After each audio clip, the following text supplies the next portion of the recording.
Hello friends, welcome to life advisors. आप सभी का स्वागत है हमारे 7th वीकली पिक के अंदर में। 7th वीकली पिक डिस्कस करने से पहले जो हमारे प्रीवियस पिक्स है उनके बारे में एक बार डिस्कशन कर लेते हैं। तो 30 अगस्त को हमने डिस्कस किया था महिंद्रा ईपीसी का। अभी तक उसका एंट्री लेवल ट्रिगर नहीं हुआ है और वो लगभग 160 से 180 के बीच में जो हमारा एंट्री प्राइस और स्टॉप लॉस है उसके बीच में ही घूमते हुए नजर आ रहा है। हमारी क्लियर व्यू है 180 के ऊपर ही बाय करने की और 180 के ऊपर ही बाय करें। उसके बाद में 215-240 के टारगेट्स देखने मिल सकते हैं। सीक्वेंट की अगर बात करें वो हमने डिस्कस किया था 7 सितंबर को 146 के ऊपर में। करंट प्राइस 149.6 है।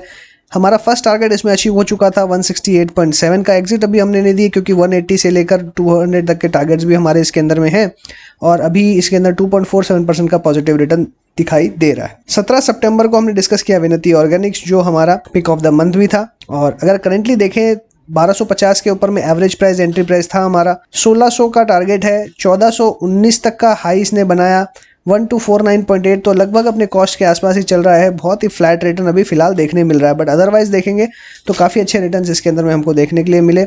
लगभग 15-16% के रिटर्न सीक्वेंट में, 15-16% के रिटर्न विनती ऑर्गेनिक्स में अगर देखें तो हमको बाई प्राइस के बाद में देखने मिल रहे हैं। कोरोमंडल इंटरनेशनल की बात करें तो 760 के ऊपर में हमारी बाई की राय है और अभी करेंटली अगर देखें तो 705 के आसपास ट्रेड हो रहा है। 700 हमारा स्टॉप लॉस है, तो यहाँ पे स्टॉप लॉस ट्रिगर हो सकता है, बट डेफिनेटली मुझे लगता है कि यहाँ से भी वापस अपसाइड मूव कर सकता है। बट अगर स्टॉप लॉस के नीचे क्लोज होता है तो आप एग्जिट कर लें और क्लियरली यहाँ पे एग्जिट की ही सलाह रहेगी। स्टॉप लॉस के नीचे स्ट्रिक्ट स्टॉप लॉस मेंटेन करें। मार्क्सन फर्मा की बात करें जो 4 अक्टूबर को हमने डिस्कस किया था और अक्टूबर की पिक ऑफ द मंथ थी, तो 51.65 हमारा एंट्री प्राइस था इसमें। फर्स्ट टारगेट इसमें भी हमारा अचीव हुआ 55 का। हाई इसने बनाया था अभी तक 56.4 का हमारे डिस्कशन के बाद में। 45 का ट्रेलिंग स्टॉप लॉस है इसके अंदर में। 51.8 इसका करंट प्राइस चल रहा है, तो लगभग अपने कॉस्ट के आसपास ही ये चल रहा है, तो अभी भी इसमें एंट्री बना सकते हैं। 0.29% का रिटर्न अभी फ्लैट रिटर्न इसमें देखने मिल रहा है। ग्रैनुअल्स की बात करें तो 390 के आसपास इसमें एंट्री का हमारा लेवल था। टारगेट 400, 420 और 440 तक के इसमें देखने मिल रहे हैं। 405.95 का इसमें हाई बनाया हमारे डिस्कशन के बाद में। 375 का स्टॉप लॉस है। अभी तक स्टॉप लॉस ट्रिगर नहीं हुआ है और ना ही हमारे सेकंड टारगेट थर्ड टारगेट अभी आए हैं, तो अभी इसके अंदर में भी फ्रेश पोजीशंस मुझे लगता है कि बनाई जा सकती है और बाकी सारे स्टॉक्स के अंदर में फिर से वापस अपसाइड मूवमेंट आपको देखने मिलेगा आने वाले दिनों के अंदर में। तो आशा करता हूँ इसमें कुछ स्टॉक्स के अंदर में आपने प्रॉफिट बुक कर लिया होगा। नहीं किया है तो आप वेट एंड वॉच कर सकते हैं। जिनमें प्रॉफिट आपको लगता है आ रहा हो उसमें डेफिनेटली आप प्रॉफिट बुक करें और आप रोटेशन में स्टॉक्स खरीद सकते हैं। और मुझे लगता है कि ये सारे स्टॉक्स फंडामेंटली काफ़ी अच्छे हैं जैसा मैंने डिस्कस किया है। अगर आप पहली बार वीडियो देख रहे हैं तो बाकी वीडियोस भी अवेलेबल है, इनकी स्ट्रेटजीज अवेलेबल है, वो आप जाके देख सकते हैं। तो चलिए अब हम मूव करते हैं हमारे 7th वीकली पिक की तरफ। तो आज की हमारी 7th वीकली पिक है वेल्सपन कॉर्प की। इसका करंट मार्केट प्राइस अगर देखें तो 115 के आसपास दिखाई दे रहा है और वहीं इसका 52 वीक हाई है 234 का और लो बनाया है 55 का। तो अगर हम लो से देखें तो ऑलमोस्ट ये स्टॉक डबल हो चुका है और डबल से भी ज़्यादा दिखाई दे रहा है। अगर करंट प्राइस के हिसाब से अगर डिविडेंड यील्ड की बात करी जाए तो 9.12% के डिविडेंड यील्ड बहुत ही शानदार डिविडेंड यील्ड दिखाई दे रही है। तो इस लिहाजे से भी अगर देखें तो ये कंपनी बहुत ही शानदार दिखाई दे रही है कि आपको 9% का एक जो रिटर्न है ये डेफिनेट आपको मिलता हुआ नज़र आएगा। साथ ही अगर हम इनके ROE और ROCE की बात करें तो ये भी काफ़ी अच्छा दिखाई दे रही है। और ये जो इसका सेक्टर है ये high grade submerged arc weld pipes बनाते हैं, हॉट रोल्ड स्टील प्लेट्स बनाते हैं एंड कॉइल बनाते हैं। तो ले दे के अगर हम कहें तो ये एक मेटल सेक्टर की कंपनी है और उसके हिसाब से अगर ROCE और ROE देखें तो काफ़ी अच्छे नज़र आ रहे हैं और डिविडेंड यील्ड भी बहुत ही शानदार इन लेवल्स के ऊपर में नज़र आ रहा है। कंपनी के डेट की अगर बात करें तो 0.33, तो मॉडरेट है, कोई बहुत ज़्यादा भी नहीं है और बहुत ज़्यादा कम भी नहीं है, तो एक मॉडरेट लेवल पे ये दिखाई दे रहा है। प्रोमोटर्स की अगर होल्डिंग की बात करें तो 47.5% यहाँ दिखाई दे रही है, तो डिसेंट यहाँ दिखाई दे रही है। वहीं अगर हम इसके बुक वैल्यू की बात करें तो 123 की बुक वैल्यू इसकी है और करंट मार्केट प्राइस 115 का है, तो डेफिनेटली यहाँ से एक अच्छा मूव हमको मिल सकता है क्योंकि बुक वैल्यू से करंट प्राइस अगर देखें तो लोअर दिखाई दे रहा है। 0.93 का हमें प्राइस टू बुक वैल्यू देखने मिल रहा है। अगर हम इनके सेल्स ग्रोथ की बात करें लास्ट 5 साल के तो यहाँ पे बहुत ज़्यादा हमें सेल्स ग्रोथ देखने नहीं मिल रही है 3.33। बट मेरी जो यहाँ पे थीम है इसको डिस्कस करने की या जो मैं अभी वीकली पिक्स के बारे में बात कर रहा हूँ, या तो वो रहते हैं कि रिसेंट्स में ग्रोथ बहुत अच्छी देखने मिली है या कोई निश सेक्टर है ये सब हम फोकस कर रहे हैं, और साथ ही हम उन स्टॉक्स के ऊपर में भी फोकस कर रहे हैं जो इस पैंडमिक के पीरियड में सरवाइव कर पा रहे हैं और अपने आप को संभाल के वापस अपनी सेल्स को एक अच्छे लेवल पे लेके आ पा रहे हैं। तो उनमें से एक कंपनी ये वेलस्पन कॉर्प मुझे लग रही है, जिसकी पी रेशियो की अगर हम बात करें तो पी 5 पे दिखाई दे रही है, price to book value 0.93, dividend yield 9.12, तो काफ़ी अंडर वैल्यूड ये मुझे कंपनी लग रही है और यहाँ पे हमें अच्छा रिटर्न मिल सकता है, ऐसा अनुमान मैं लगा रहा हूँ। ROCE की बात करें तो ये भी अच्छी दिखाई दे रही है और ROE भी काफ़ी अच्छी दिखाई दे रही है। तो डेफिनेटली मुझे ये कंपनी बहुत अच्छी नज़र आ रही है। लास्ट 3 साल की ग्रोथ देखें तो 19% है और वहीं 5 साल की ग्रोथ एवरेज देखें तो 3.33%। तो जो कंप्लीटली ग्रोथ आप समझ सकते हैं कि रिसेंट्स के ईयर में ही आती हुई दिखाई दी है और ये कंटिन्यू फर्दर रह सकती है, ऐसा मैं मान के चल रहा हूँ। अगर हम इनके प्लेज परसेंटेज देखें तो 0% दिखा रहा है, तो कोई प्लेज नहीं है, ये बहुत अच्छी बात दिखाई दे रही है। हालांकि चेंज इन प्रोमोटर होल्डिंग देखें तो लगभग 1.5% का जो स्टेक है वो यहाँ पे प्रोमोटर्स कम करते हुए नजर आए हैं। और वहीं पे ऑपरेटिंग प्रॉफिट मार्जिन की बात करें तो 11% दिखाई दे रहा है, तो ये डिसेंट साइज दिखाई दे रहा है। इक्विटी इसकी 26 करोड़ की है, तो इक्विटी काफ़ी बड़ी है और ये इसकी मार्केट कैपिटलाइजेशन है 3000 करोड़ की, तो लगभग ये मीडियम साइज कंपनी हम कह सकते हैं दिखाई दे रही है। जो सबसे अच्छी चीज़ है कि इसकी सेल्स ग्रोथ रिसेंट ईयर में काफ़ी अच्छी दिखाई दी है और अगर इसके 3 साल के प्रॉफिट की भी हम बात करें तो 270% का वेरिएंस हमको यहाँ पे दिखाई दे रहा है। तो रिसेंट्स के ईयर में प्रॉफिट भी अच्छा कमाया है और सेल्स ग्रोथ भी काफ़ी अच्छी हुई है, तो इसके प्रोस्पेक्ट्स जो हैं वो आने वाले दिनों के अंदर में काफ़ी अच्छे लग रहे हैं। और ये मुझे देखने के लिए मिल रहा है इनके क्वार्टरली रिजल्ट्स की तरफ। अगर हम क्वार्टरली रिजल्ट्स की तरफ जाएं तो हम देख सकते हैं इनकी जो सेल्स है बहुत ज़्यादा फर्क नहीं पड़ते हुए आया। अगर हम ईयर ऑन ईयर की बात करें तो जून 2020 को अगर जून 2019 से कंपेयर करें तो सेल्स बढ़ते हुए नजर आई है। प्रॉफिट जरूर यहाँ पे कम होते हुए नजर आ रहा है, तो थोड़ा मार्जिन का प्रेशर यहाँ पे डेफिनेटली देखने मिल रहा है। बट अगर प्रीवियस कुछ क्वार्टर्स की बात करें तो यहाँ पे मार्जिन और सेल्स कंटिन्यूसली इंक्रीजिंग दिखाई दी है, प्रॉफिट्स भी अच्छे दिखाई दिए हैं और वहीं पे मार्जिन्स भी बहुत अच्छे हमको दिखाई दिए हैं। तो डेफिनेटली मुझे लगता है कि ट्रेंड जो है वो कंटिन्यू रह सकता है। और जनरली हमने देखा है कि जून क्वार्टर के अंदर में सेल्स थोड़ी कम ही रहती है कंपैरेटिवली अगर हम देखें बाकी पीरियड से। तो डेफिनेटली आने वाले समय में जब हम सितंबर क्वार्टर की और दिसंबर क्वार्टर के रिजल्ट्स देखेंगे तो हमें लगता है कि इसके अंदर में अच्छी तेज़ी हमको देखने मिलेगी। और जून क्वार्टर के बाद में सितंबर और जून में अगर हम देखें तो जून में बहुत ज़्यादा हमें सेल्स भी देखने नहीं मिली होगी, क्योंकि ऑलरेडी अप्रैल पूरा लॉकडाउन था, तो मई और जून की ही ये सेल्स हम कंसिडर कर सकते हैं। इसलिए मुझे लगता है कि यहाँ पे बहुत अच्छी जो अपॉर्चुनिटी है वो अवेलेबल है इस स्टॉक के अंदर में।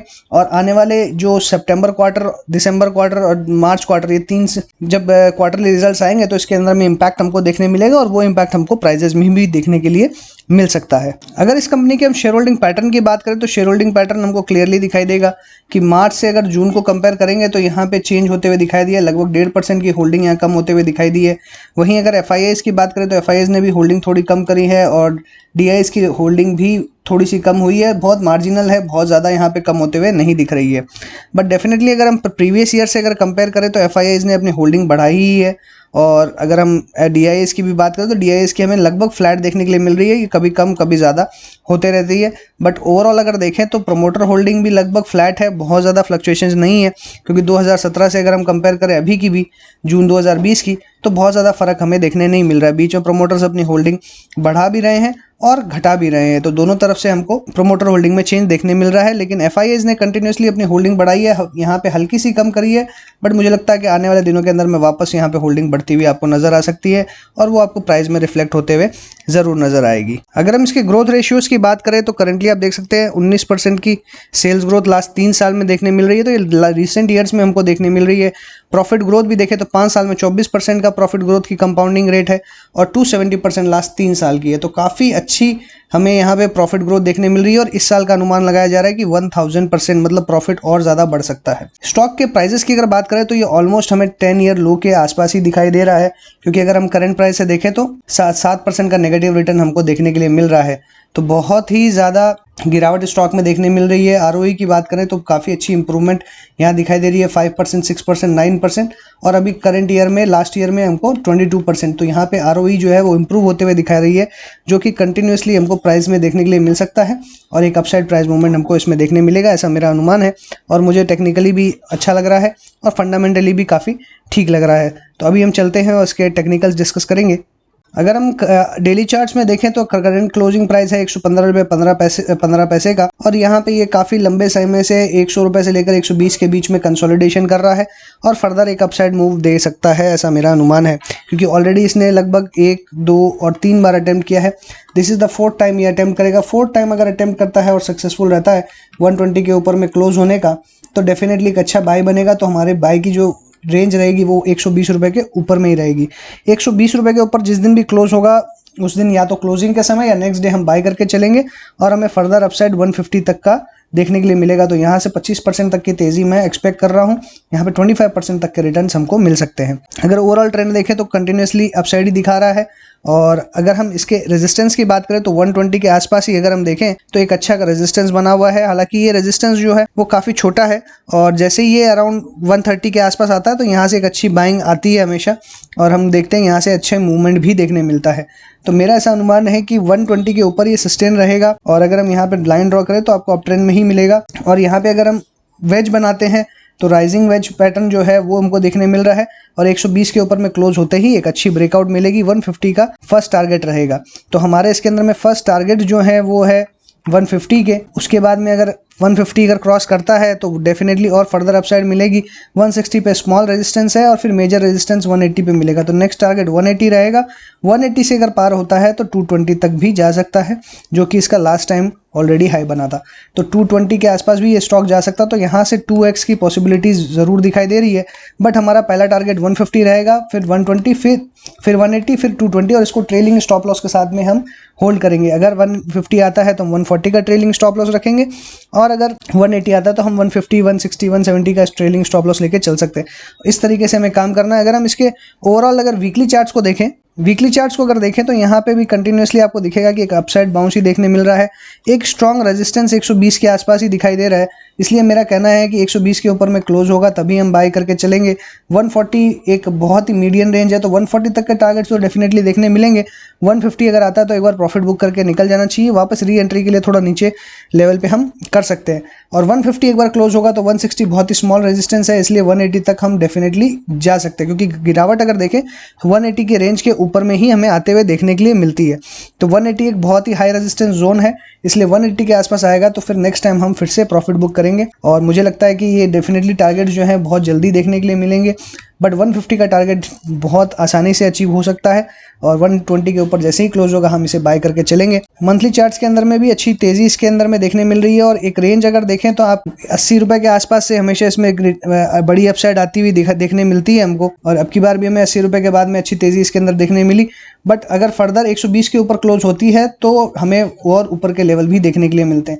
तो मैं ऐसा अनुमान लगा रहा हूँ कि 120 के ऊपर में हम बाय करेंगे, और हमारे जो टारगेट है 150, 180 और 200 तक के टारगेट जो हैं वो आपको देखने के लिए मिल सकते हैं। 200, 220 का भी टारगेट हम सेट कर सकते हैं, और यहाँ पे स्टॉप लॉस जो है वो हम बहुत ही छोटा रखेंगे, अराउंड 105 तक का। तो 105 के स्टॉप लॉस के साथ में 100, 150, 180, 200 और 220 तक के टारगेट्स हम सेट कर सकते हैं। तो आशा करता हूँ कि आपको ये वीडियो ज़रूर पसंद आई होगी। अगर पसंद आई तो लाइक करना ना भूलें। लाइक करने से मुझे पता चल जाएगा कि आपको वीडियो पसंद आई है या वीडियो आपने देख ली है। सो इसी के साथ thanks for watching again. Happy trading and investing.